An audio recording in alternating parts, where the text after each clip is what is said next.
À 7h50 du matin, heure locale, le dimanche 7 décembre 1941, des avions japonais attaquent les bases américaines sur l'île de Hawaï, dans le Pacifique. La réaction du président Roosevelt est instantanée.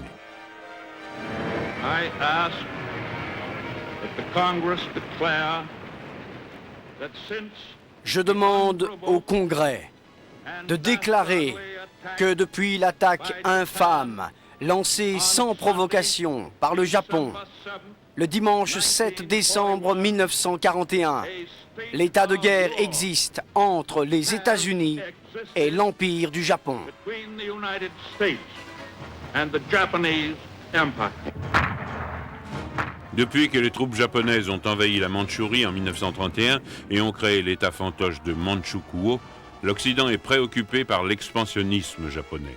L'inquiétude augmente en 1937 lorsque les Japonais lancent une attaque généralisée sur la Chine.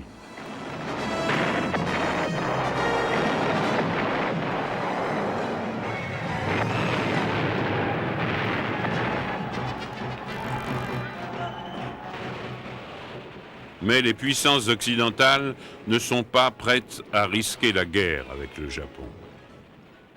Et ce, même lorsque des navires de guerre tels que la canonnière américaine Panay sont bombardés par des avions japonais. Toutefois, le Japon fait amende honorable après cet incident. S'il le fait, c'est parce qu'il a une faiblesse que l'Occident menace d'exploiter.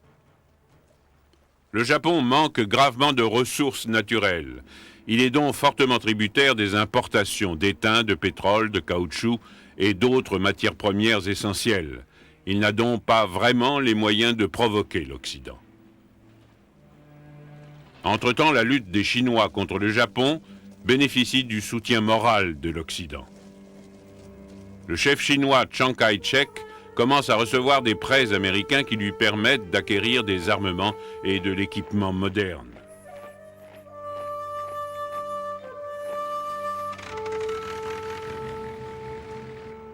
Ceux-ci lui sont livrés par une route qui vient d'être ouverte récemment à travers la chaîne de montagnes qui sépare la Birmanie et la Chine. Il s'agit de la route de Birmanie.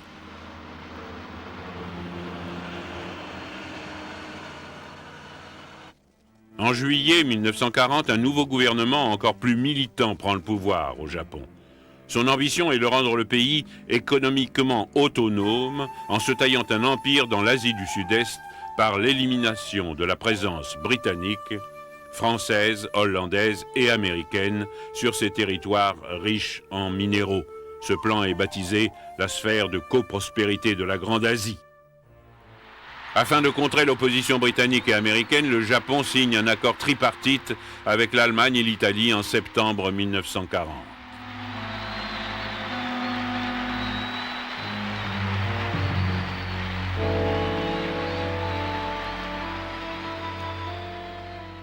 En avril 1941, les Japonais suppriment la menace russe au nord en signant à Moscou un pacte de non-agression pour 5 ans.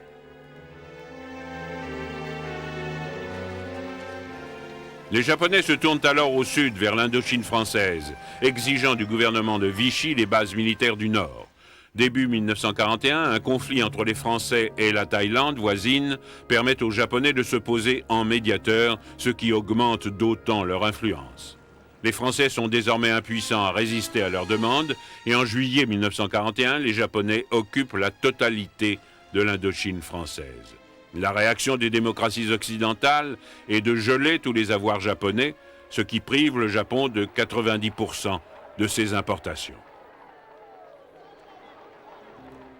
Les Japonais sont donc forcés de se montrer plus conciliants, notamment envers les Américains.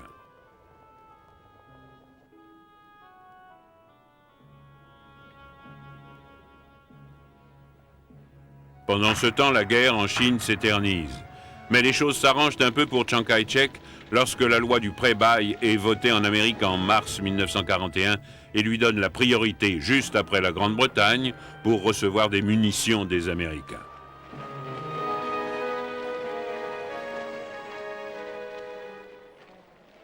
Le résultat, c'est que la Chine reçoit une centaine de chasseurs P-40 accompagnés d'équipages de volontaires.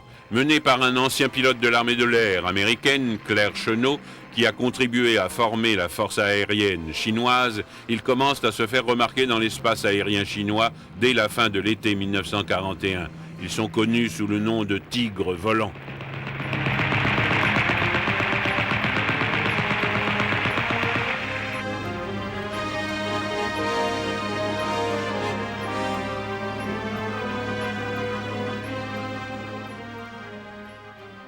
Le Premier ministre japonais, le prince Konoye, espère qu'il pourra parvenir à une entente avec les États-Unis. Mais l'insistance des Américains à exiger que le Japon évacue en totalité la Chine est un obstacle insurmontable. En conséquence, en octobre 1941, le prince Konoye démissionne et le général Tojo lui succède. Celui-ci est absolument déterminé à ce que le Japon devienne autosuffisant en matières premières. Il est prêt à se retirer de l'Indochine et d'une partie de la Chine, mais uniquement si les États-Unis lèvent leur embargo commercial et aident le Japon à s'approprier le pétrole, le charbon et le caoutchouc de la riche Indonésie hollandaise. Cette demande est rejetée par les Américains qui exigent à nouveau que le Japon se retire totalement de la Chine. À ce moment, Tojo a décidé que la guerre est probablement la seule réponse possible. Il a déjà dressé des plans à cet égard et le Japon semble prêt à s'engager sur la voie qu'avait anticipée l'ambassadeur de Chine auprès des États-Unis. Espérons que cette menace d'un blocus économique complet suffira pour arrêter le Japon avant qu'il ne plonge plus loin dans la direction d'un harakiri national ou d'un suicide national.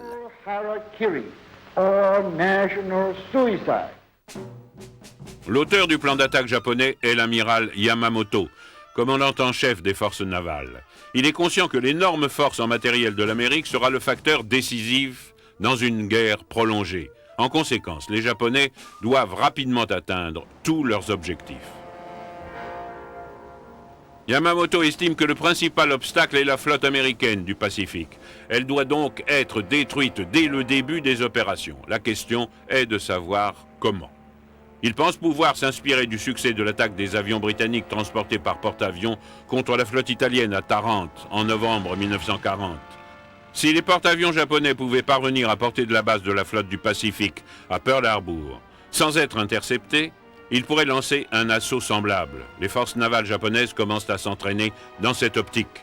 L'attaque sur Pearl Harbor doit être accompagnée d'autres raids contre les îles américaines de Wake et de Guam, la colonie britannique de Hong Kong, les Philippines, la Malaisie, l'Indonésie hollandaise, les îles Salomon et la Birmanie. Pour les Américains, l'objectif principal des Japonais est sûrement les Philippines. En conséquence, avec l'accord du gouvernement philippin, MacArthur, ancien chef d'état-major américain, qui a récemment été conseiller auprès de l'armée philippine, est nommé commandant en chef de la défense des Philippines. Il reçoit également des avions américains.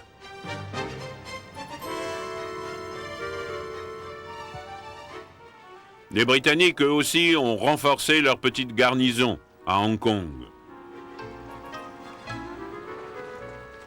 Ils y envoient des troupes indiennes et canadiennes. Mais au cas où les forces japonaises débarqueraient à Hong Kong en venant de la Chine, l'isolement de la colonie empêcherait tout renfort supplémentaire rapide. D'autres troupes, dont des unités australiennes, ont été envoyées en Malaisie.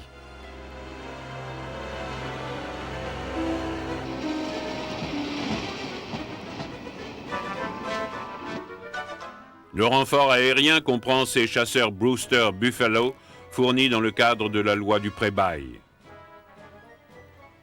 Deux puissants navires britanniques, le Prince of Wales et le Repulse, sont envoyés à Singapour. Mais tant chez les Américains que chez les Britanniques, la vigilance se relâche dangereusement, en raison d'une sous-estimation de la puissance militaire japonaise. Les deux pays pensent que les armements japonais sont inférieurs aux leurs et que leurs pilotes, notamment, manquent de compétences. Le Japon a mis en place, par ailleurs, un vaste réseau d'espionnage. Un autre facteur négligé par l'Occident est la culture banzai, dont sont imprégnés les soldats, les marins et les pilotes japonais. Le plus grand honneur auquel ils aspirent est d'être tués au combat, pour l'empereur. La capitulation est considérée comme un déshonneur. Le 26 novembre 1941, la flotte japonaise, qui comprend 6 porte-avions, fait route vers Pearl Harbor. C'est le jour même où l'Amérique exige pour la dernière fois le retrait des Japonais de Chine. La flotte japonaise navigue dans le silence radio le plus strict, ce qui signifie que les Américains savent qu'elle est en mer, mais qu'ils n'ont aucune idée de sa destination.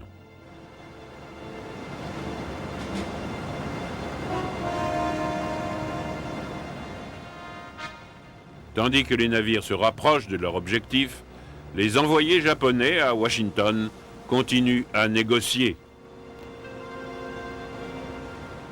La flotte américaine du Pacifique a passé la première semaine de décembre 1941 en manœuvre.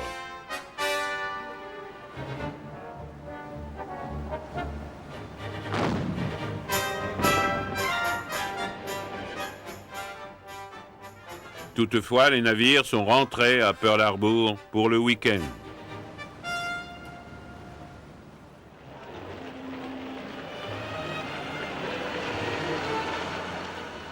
Mais les 2 porte-avions de la flotte, le Lexington et l'Enterprise, sont en route pour Wake et Midway. Sur les porte-avions japonais, les équipages reçoivent leurs derniers ordres et montent à bord de leurs appareils.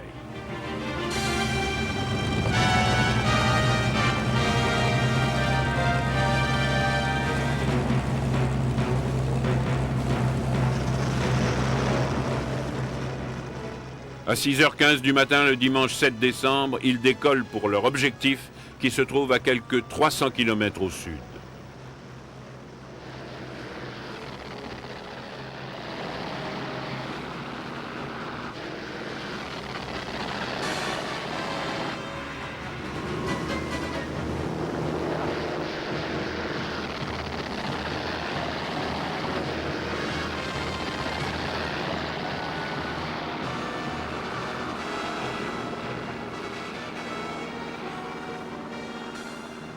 À Hawaï, un opérateur radar remarque les avions qui s'approchent sur son écran, mais personne n'imagine qu'il s'agit d'appareils ennemis et les Japonais poursuivent leur course.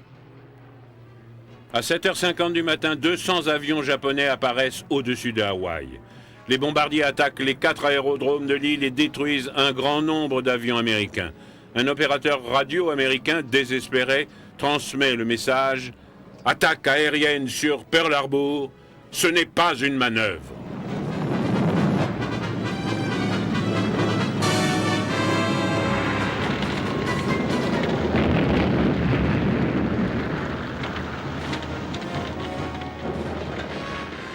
L'attaque est une surprise totale et aucun avion américain ne parvient à décoller.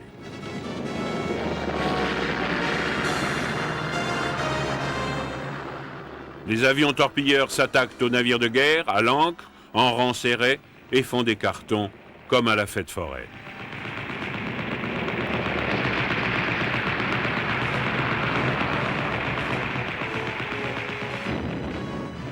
Une heure plus tard, une seconde vague d'avions japonais relance l'attaque.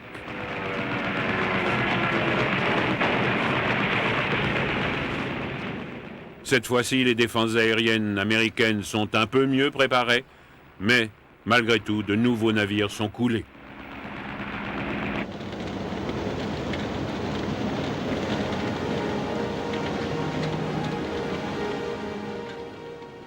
À 10h du matin, tout est fini. L'élément clé de la flotte du Pacifique vient d'être anéanti. Plus de 2000 Américains ont été tués et bien davantage sont blessés.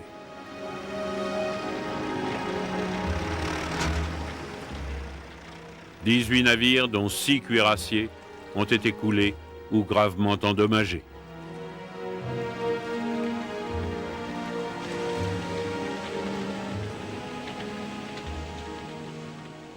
350 avions américains ont été détruits ou endommagés, tandis que les Japonais n'ont perdu que 29 avions et 5 petits sous-marins. C'est une catastrophe accablante.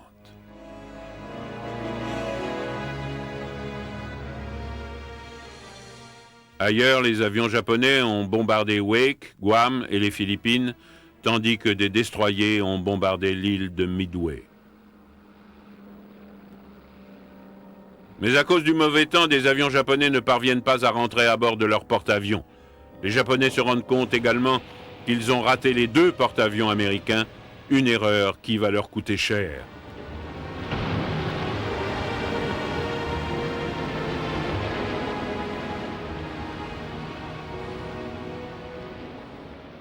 Le jour suivant, le président Roosevelt demande au Congrès de déclarer immédiatement la guerre au Japon. Roosevelt lui-même a appris la nouvelle de Pearl Harbor à l'heure du déjeuner à cause du décalage horaire. Il savait déjà qu'une attaque japonaise était imminente grâce au décodage d'un long message envoyé par Tokyo à son ambassadeur à Washington au cours de la nuit.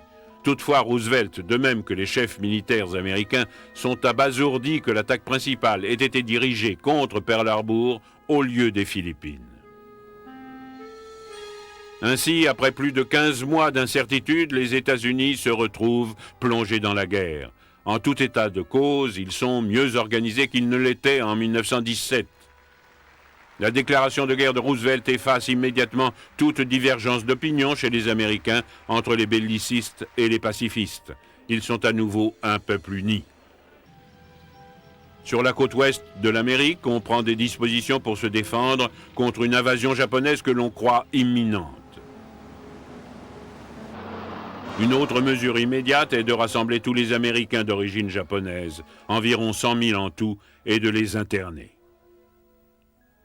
Dans le Pacifique, Guam tombe le 10 décembre, lendemain du jour où les Japonais ont débarqué dans les îles Gilbert sans rencontrer de résistance.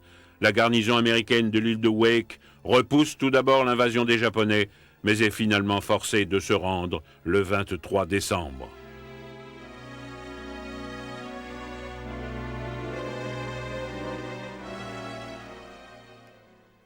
Hong Kong, comme les îles du Pacifique, est trop isolé pour qu'on puisse lui envoyer immédiatement des renforts. Les Japonais chassent bientôt des nouveaux territoires, les défenseurs britanniques, canadiens et indiens de l'autre côté de l'eau, sur l'île de Hong Kong même.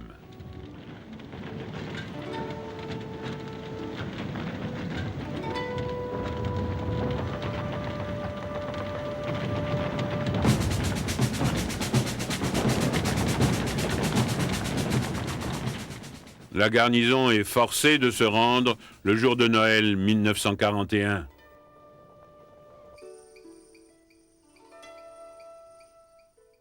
La 25e armée japonaise, conduite par le redoutable général Yamashita, envahit bientôt la Malaisie. Pendant des années, les Britanniques ont fait de Singapour leur principal bastion en Extrême-Orient. Mais les défenses de l'île sont conçues pour parer à une attaque venant du large plutôt que pour une attaque venant de la Malaisie au nord.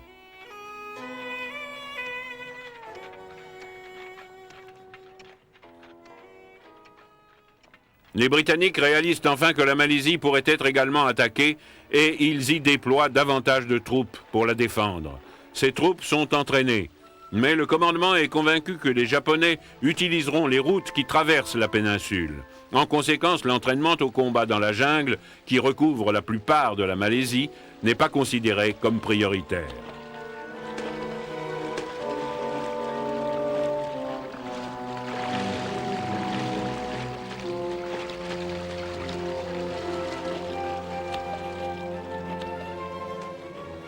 Yamashita envahit la Malaisie depuis la Thaïlande et débarque sur la côte nord-est. Ses troupes foncent bientôt vers le sud. Le Prince of Wales et le Repulse, qui ont été envoyés à Singapour pour intercepter le débarquement, viennent d'arriver, mais ils sont repérés par l'ennemi. Des avions japonais attaquent les 2 navires le 10 décembre.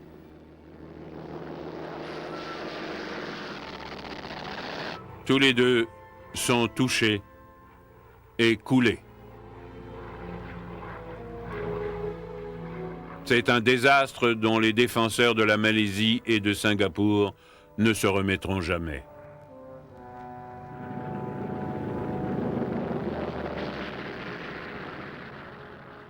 De nombreux avions britanniques sont détruits au sol dès le début de l'attaque et le reste se retire à Singapour. Les Japonais ont donc la suprématie aérienne sur la Malaisie et ils perturbent gravement les communications britanniques.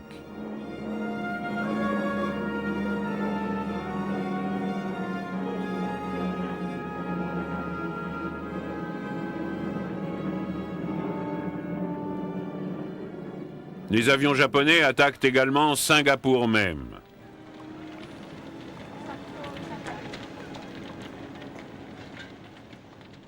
Entre-temps, les troupes de Yamashita continuent vers le sud. Bon nombre d'entre elles traversent toute la Malaisie à bicyclette.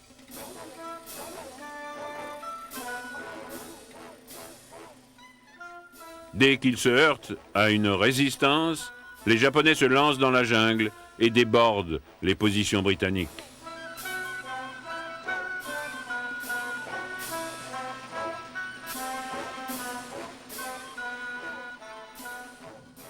De ce fait, la cohésion des forces britanniques commence à faiblir. Elles font de leur mieux, mais se trouvent constamment en danger d'être encerclées et doivent opérer de rapides replis stratégiques.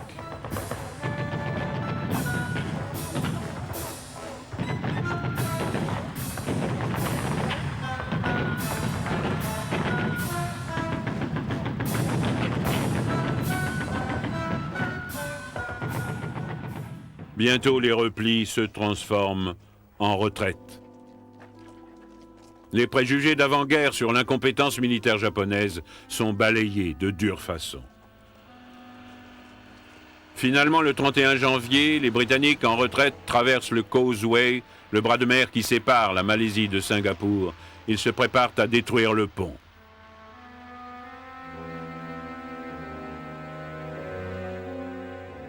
Une fois que les derniers soldats ont gagné la rive de Singapour, le pont est détruit. Entre-temps, le général britannique Wavell a été nommé commandant allié de la région. C'est la première décision du commandement allié qui sera suivie de bien d'autres. Le général Wavell a visité Singapour et a prévenu le gouvernement britannique que la ville ne tiendrait pas très longtemps.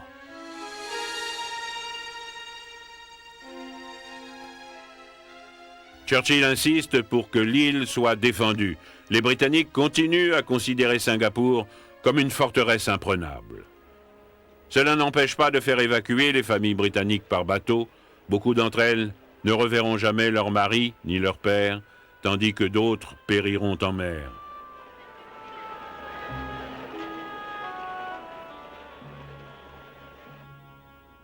Le bombardement aérien et les tirs d'artillerie japonais augmentent d'intensité.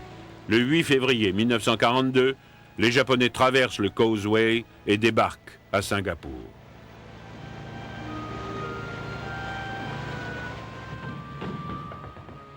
La bataille finale commence.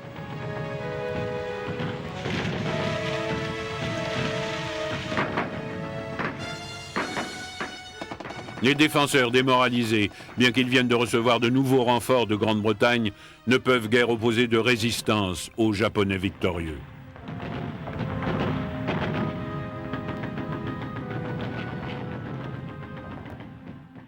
Le 15 février, les Britanniques capitulent, réalisant que toute résistance ne pourra coûter que d'autres pertes inutiles, tant militaires que civiles.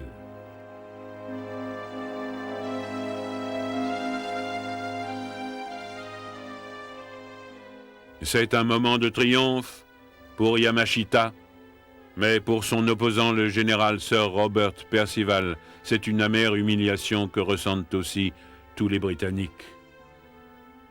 100 000 soldats britanniques et en provenance des Dominions sont faits prisonniers.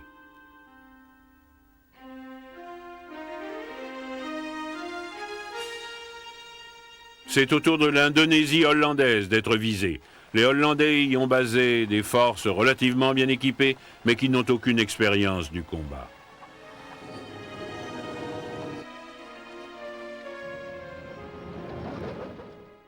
Les Japonais ont commencé à débarquer à la mi-décembre au nord de Bornéo, dans le Sarawak et dans les Célèbes. Ils gagnent Bornéo, Sumatra et finalement Java à la mi-février.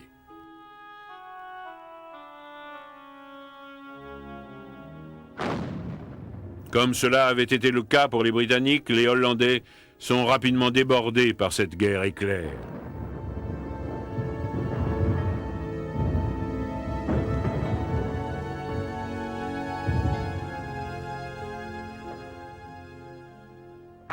Ils sont donc forcés d'accepter la défaite et au début du mois de mars 1942, les Japonais peuvent arborer un nouveau joyau à leur couronne.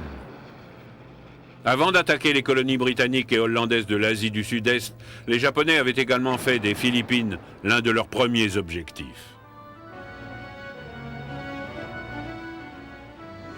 Les premiers débarquements japonais ont lieu le 10 décembre 1941.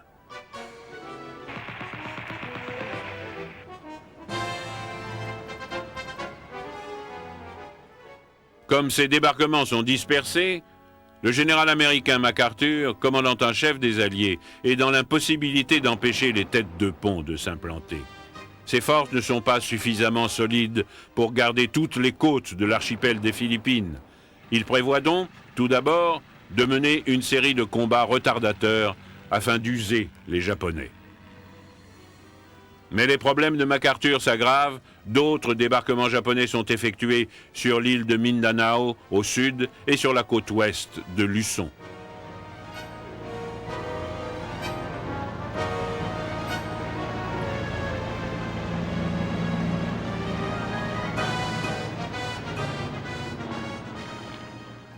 Le 24 décembre, les Japonais réussissent un autre débarquement à Luçon, cette fois sur la côte est. La menace est multiple pour la capitale, Manille. MacArthur craint que la défense de la ville ne coûte de nombreuses pertes civiles.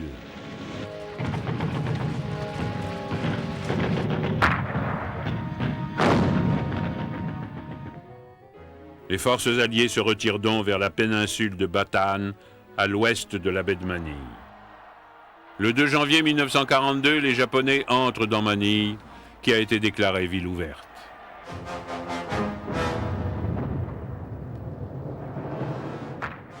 Pendant 3 mois, les troupes américaines et philippines réussissent à contenir les forces japonaises sur la péninsule de Bataan. Dans les deux camps, la nourriture vient à manquer et les maladies font des ravages.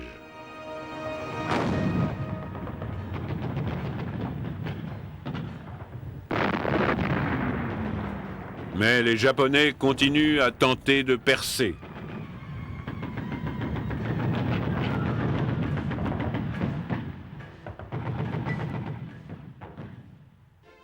Le président philippin Quezon, que l'on voit ici rencontrant Roosevelt avant la guerre, veut mettre fin aux souffrances de son pays. Mais Roosevelt est intransigeant, la résistance doit continuer.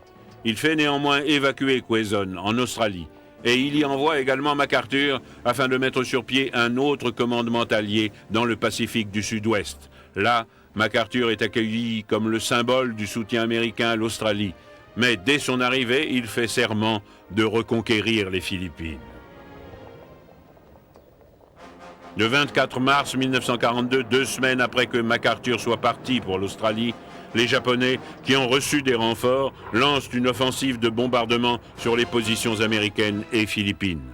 Le 4 avril, les troupes japonaises attaquent les défenses alliées de Bataan. 5 jours plus tard, les forces alliées qui y sont cantonnées se rendent.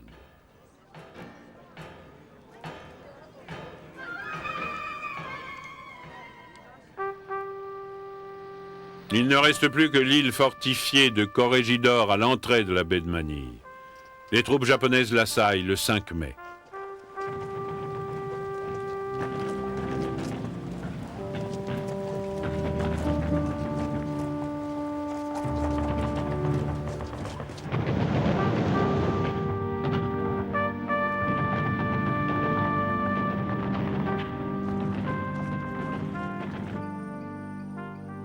Deux jours plus tard, le général Wainwright, successeur de MacArthur, capitule.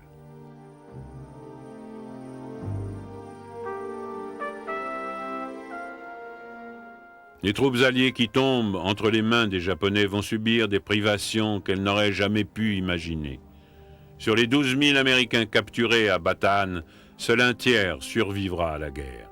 Beaucoup d'entre eux périssent au cours de la tristement célèbre marche à la mort de Bataan, qu'ils furent obligés d'entreprendre immédiatement après la capitulation. De nombreux prisonniers britanniques et des Dominions sont employés comme travailleurs de force à construire la ligne de chemin de fer menant de Birmanie en Thaïlande. Les civils européens qui n'ont pu s'échapper sont également internés, y compris les femmes. et les enfants. Eux aussi devront subir de dures épreuves. La population indigène souffre également. Un autre territoire va tomber entre les mains des Japonais, la Birmanie. Des raids aériens sur Rangoon ont précédé l'invasion.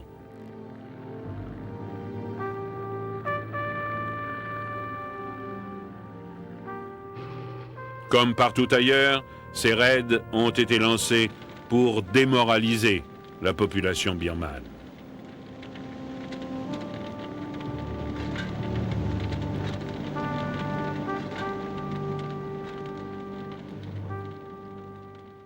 L'offensive terrestre commence à la mi-février à partir de la Thaïlande. Les faibles forces britanniques, indiennes et birmanes doivent bientôt battre en retraite dans l'impossibilité d'empêcher les Japonais de s'infiltrer par la jungle.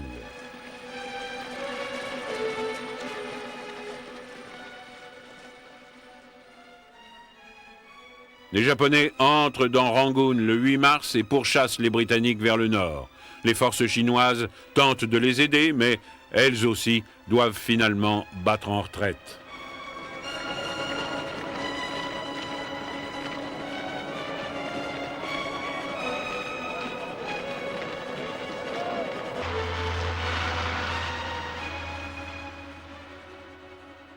Bientôt, les Japonais ont repoussé les Alliés de l'autre côté des larges cours d'eau Irrawaddy et Chinwin, jusque dans la province d'Assam, au nord-est de l'Inde.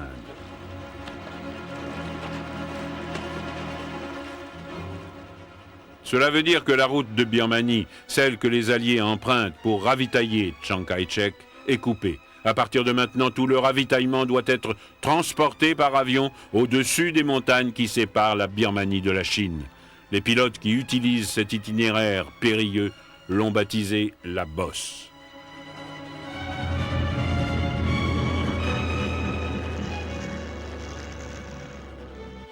L'invasion spectaculaire de la Malaisie et de la Birmanie a convaincu les troupes britanniques que les Japonais leur sont bien supérieurs dans la guérilla menée dans la jungle.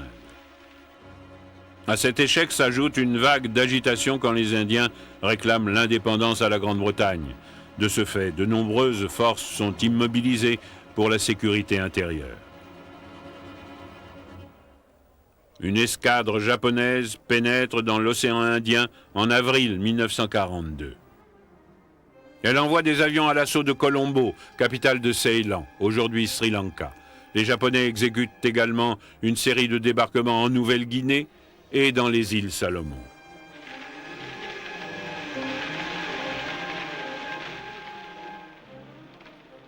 La guerre se rapproche de plus en plus de l'Australie. Le 22 mars 1942, les avions japonais attaquent Darwin, au nord du pays. On craint tant que ce soit le prélude à une invasion japonaise que l'on commence à organiser l'évacuation des troupeaux du nord de l'Australie vers le sud.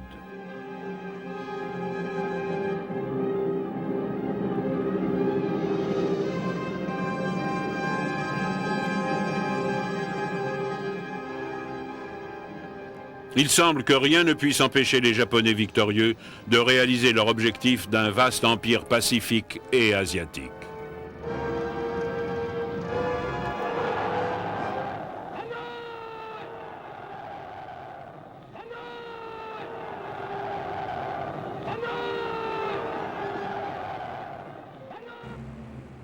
Il y a quand même une lueur d'espoir pour les Alliés. Le 18 avril 1942, 16 bombardiers B-25, menés par le colonel Doolittle, ont décollé du porte-avions américain Homet, qui se trouve à 1300 km à l'est de Tokyo.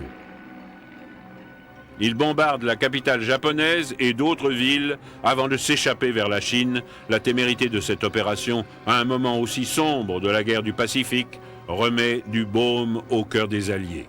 Il y a plus important, les décodeurs américains ont identifié Port Moresby en Nouvelle-Guinée comme étant le prochain objectif des Japonais. Ceux-ci organisent leur débarquement depuis Rabaul. Une force américaine appuyée par les porte-avions Lexington et Yorktown, qui ont échappé à la destruction de Pearl Harbor, se prépare à intercepter la flotte ennemie en mer de Corail. Le 7 mai, les deux forces navales s'affrontent, mais la bataille prend un tour inattendu. Les appareils du porte-avions japonais attaquent les premiers. Ils causent de sérieux dommages à un pétrolier. Les Américains, ayant repéré les porte-avions japonais et leur escorte, lancent des raids aériens contre l'ennemi. Ils parviennent à couler le Shoho. Les Japonais, eux, ne repèrent pas les porte-avions américains et décident de repousser le débarquement de 2 jours. Les avions américains ne parviennent cependant pas tous à rentrer intacts à bord.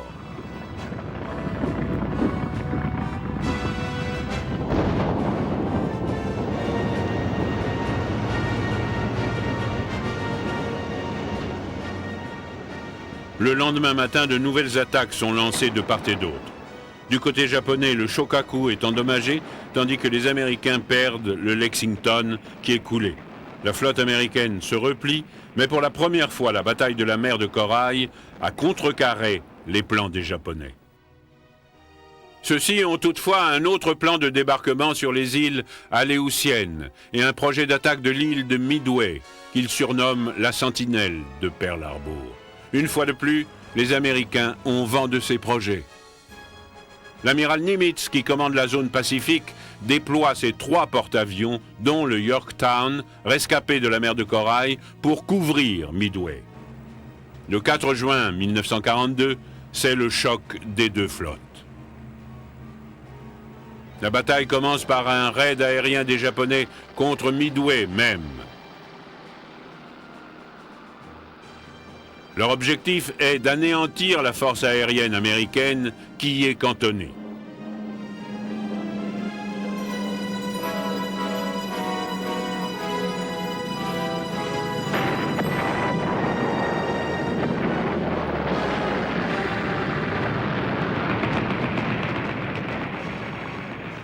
Mais bien qu'ils détruisent un grand nombre d'avions, les Japonais ne parviennent pas à éliminer totalement la menace américaine dans l'espace aérien. L'amiral Nagumo donne donc l'ordre d'attaquer Midway à nouveau.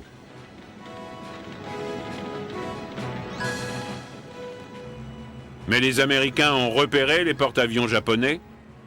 La décision de Nagumo de réattaquer Midway signifie qu'il faut changer les torpilles par des bombes et donner de nouvelles instructions aux équipages. Ces porte-avions bondés n'ont jamais été aussi vulnérables. C'est le moment où frappent les Américains.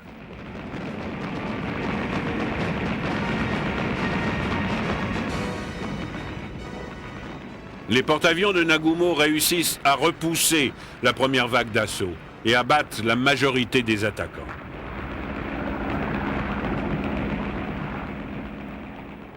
Les Japonais reprennent alors leurs préparatifs pour la deuxième attaque de Midway.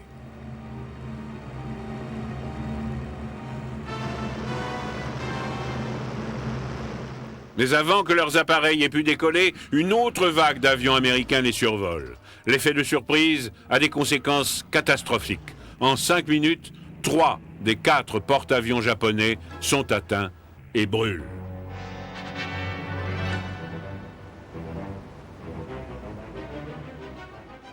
Et pourtant, malgré ce désastre, les Japonais n'ont pas dit leur dernier mot. Leurs avions décollent du Hirvu, leur dernier porte-avions.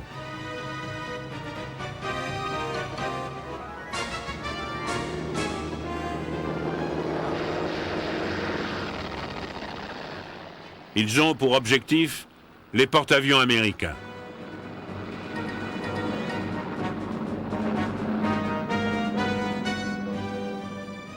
Le Yorktown est la cible du plus gros de l'attaque.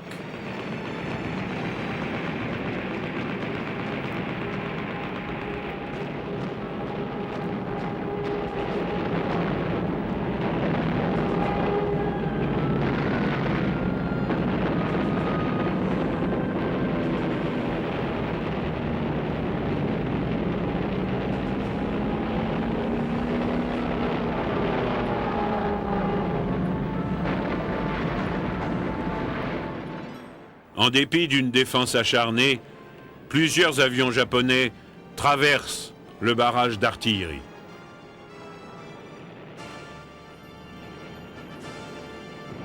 Le Yorktown est touché par 3 bombes qui détruisent 2 de ses chaudières, puis par 2 torpilles. Ces avaries le mettent hors d'état de manœuvrer.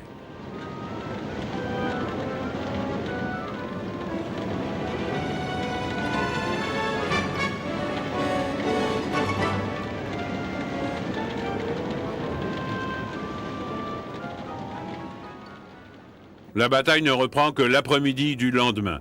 Les avions américains attaquent le Irvu et l'endommagent au point qu'il doit se saborder. La bataille de Midway s'avérera le tournant décisif de la guerre dans les mers du Sud. Et les débarquements japonais aux Aléoutiennes n'y changeront pas grand-chose. Les Japonais prennent néanmoins leur revanche lorsque, dans l'après-midi du 7 juin, l'un de leurs sous-marins au large de Midway touche de 2 torpilles le Yorktown, déjà très endommagé.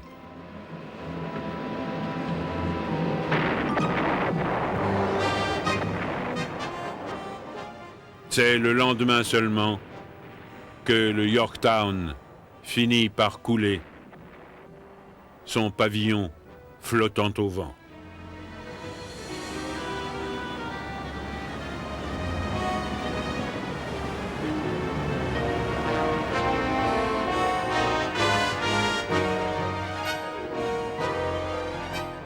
Les Japonais sont toujours déterminés à s'emparer de Port Moresby.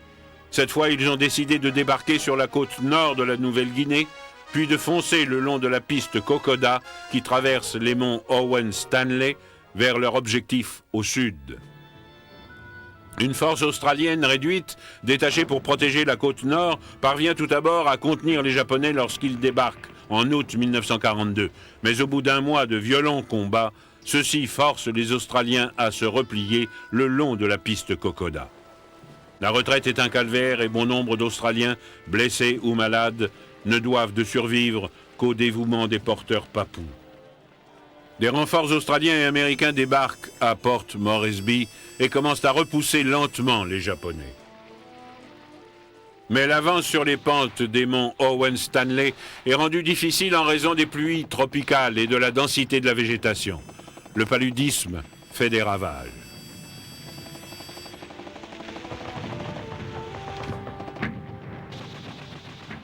Ce n'est qu'en janvier 1943 que toute trace de résistance japonaise est enfin effacée en Nouvelle-Guinée.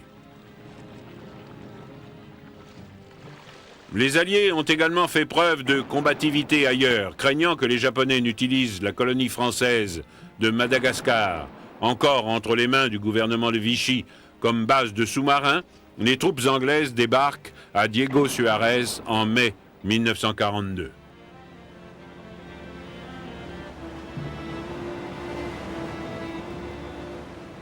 En décembre, Madagascar se rallie à la France libre.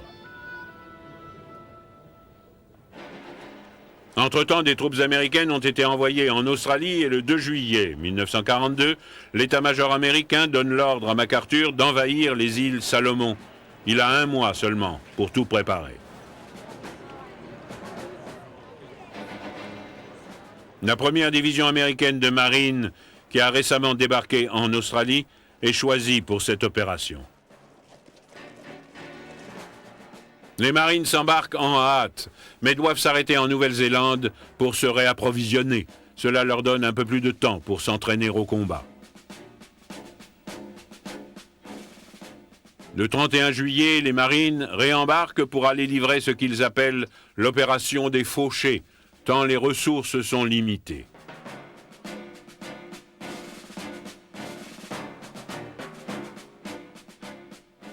Le soutien naval qu'il faut faire venir de Hawaï s'articule autour de 3 porte-avions qui assurent le seul appui aérien disponible. Ils font la jonction avec les troupes de débarquement aux îles Fidji, puis la force combinée navigue vers les Salomon. Dans cet archipel, l'île de Guadalcanal est le premier objectif retenu. Les Japonais ayant entrepris de construire un aérodrome sur l'île, les Américains veulent s'en emparer afin d'assurer le plus tôt possible à leurs forces de débarquement un appui aérien basé au sol. À 6h15 le matin du 7 août 1942, 3 croiseurs et 4 destroyers ouvrent le feu sur la côte de Guadalcanal. 30 minutes plus tard, l'ordre de débarquer les troupes est donné.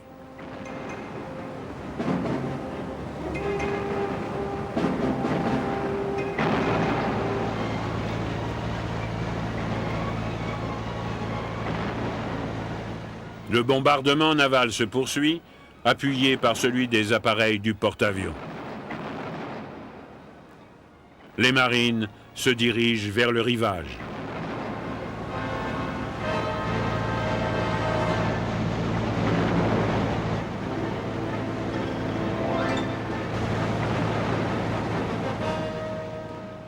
Le bombardement redouble d'intensité tandis que la première vague débarque. Les 2200 Japonais qui occupent l'île se sont immédiatement repliés vers l'intérieur. Les vagues suivantes peuvent donc débarquer rapidement, en sécurité.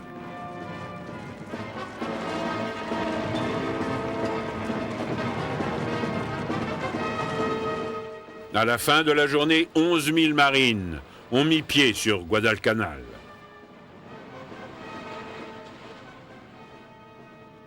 Ils avancent vers l'aérodrome qui est toujours en construction. L'aérodrome est investi le jour suivant, mais il est loin d'être prêt à accueillir des avions.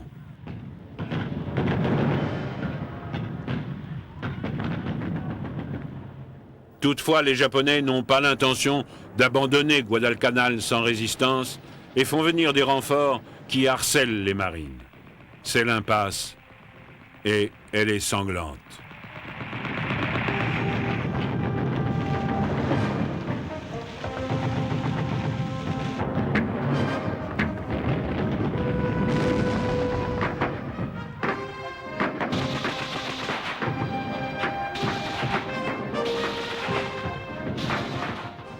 D'autres unités japonaises débarquent sur la côte nord de Guadalcanal et s'enfoncent dans la jungle vers la ligne de front.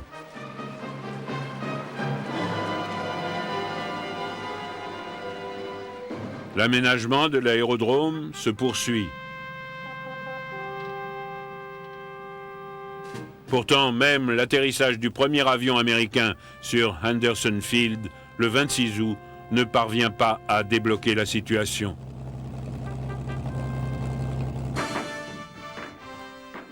En fait, les Japonais redoublent d'efforts pour reprendre l'aérodrome.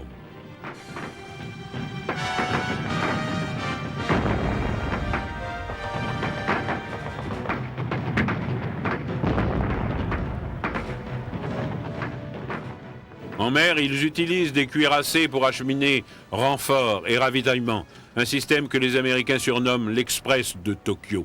Les accrochages navals se multiplient autour de Guadalcanal dès qu'il fait nuit. Ces escarmouches démontrent la supériorité des techniques de combat de nuit des Japonais sur les Américains qui perdent plusieurs navires.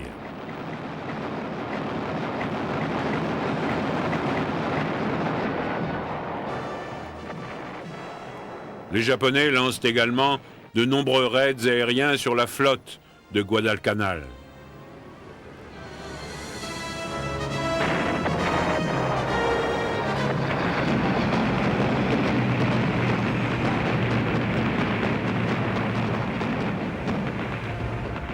Ces attaques obligent les porte-avions américains à se replier, mais ils réussissent auparavant à couler un porte-avions japonais.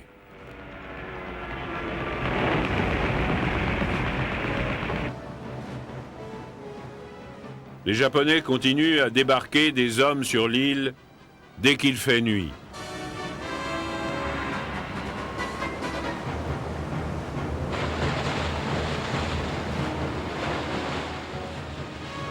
Ces renforts rendent la situation de plus en plus critique pour les Américains, d'autant qu'ils sont désormais à court de troupes de secours. Ils s'épuisent de plus en plus et leurs pertes s'accroissent. Ce n'est qu'en décembre que 3 divisions fraîches viennent les relever. Ces troupes préparent immédiatement une attaque massive contre les Japonais.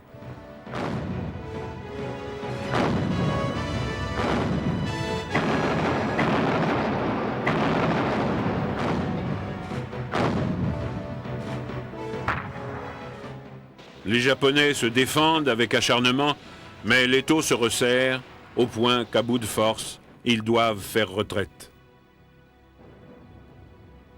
Au début du mois de février 1943, les dernières troupes japonaises sur Guadalcanal sont évacuées par l'Express de Tokyo. Les Japonais ont vendu chèrement aux Américains leur première victoire dans le Pacifique. Elle sera suivie de beaucoup d'autres.